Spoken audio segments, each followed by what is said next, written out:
Sa harap ng flood control scandal, isang batang Pinoy sa Amerika ang gumamit ng Artificial Intelligence o AI para labanan ang korupsyon sa mga proyekto ng gobyerno dito sa bansa. Ang detalye sa Agenda Report ni Raya Capulong ng Abante. Sa gitna ng patuloy na issue ng substandard at ghost projects, isang makabagong solusyon ang inulunsad ng isang Filipino student mula sa Estados Unidos.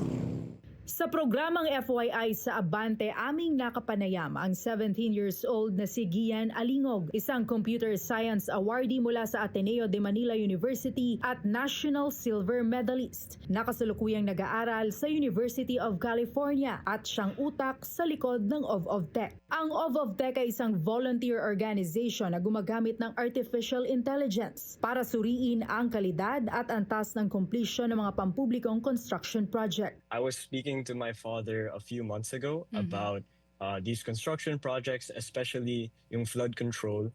And it came to me that maybe I can do something about this. So as a computer science student, I decided to think of a way to give the citizens a solution to this problem. And that's how I came up with the of Tech platform. Sa pamamagitan ng app, maaaring kumuha ng larawan ang sinuman sa mga proyektong makikita sa kanilang komunidad. Susuriin ito ng AI para matukoy kung tumutugma ba ang aktwal na estado ng proyekto sa itinakdang plano at pondo. Ayon kay Gian, layunin ng of Tech na bigyang kapangyarihan ang mamamayan na maging bahagi ng transparency sa isang ligtas at responsableng paraan nang hindi nalalagay sa alanganin. Platform is completely disjoint from the government.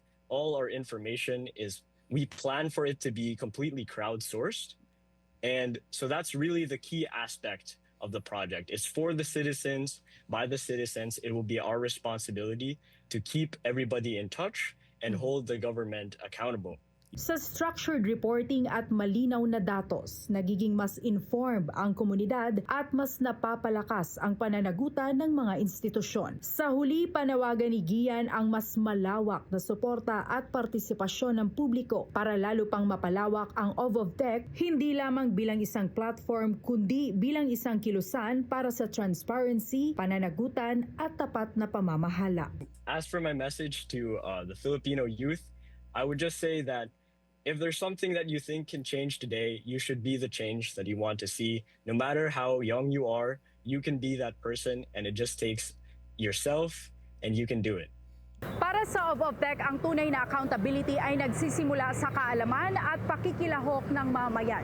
Isang patunay na ang teknolohiya kapag ginamit ng tama ay maaaring magsilbi sa bayan. Para sa Agenda, Raya Capulong, Abante. Mag-follow sa aming mga social media accounts at mag-subscribe sa aming YouTube channel para sa pinakahuli at eksklusibong mga balita.